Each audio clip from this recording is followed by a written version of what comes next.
దేవగిరి రాజ్యంలో నగల వ్యాపారి ఉండేవాడు. పనితనం బాగుండడంతో అతడు చేసిన నగలకు చుట్టుపక్కల రాజ్యాల్లోనూ గిరాకీ ఉండేది.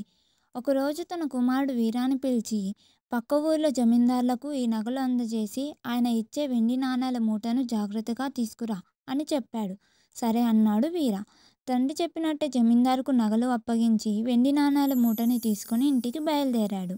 కొంత దూరం నడిచాక ఓ దొంగ తన వెంట వస్తున్నట్టు అనుమానం వచ్చింది. భయంతో నడకలో వేగం పెంచాడు. దొంగ మరింత వేగంగా నడవసాగాడు.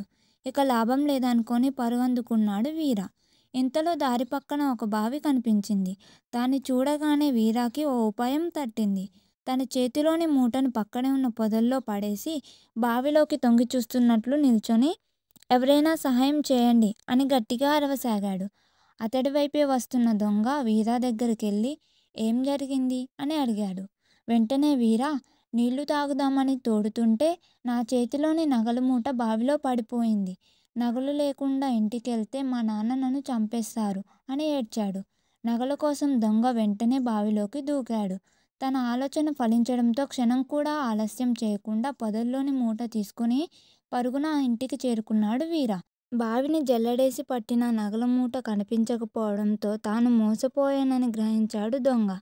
ఆపద సమయాల్లో కంగారు పడకుండా దొంగ బారి నుంచి చాకచక్యంగా తప్పించుకున్న కుమారుడి తెలివితేటలను అభినందించాడు వ్యాపారి.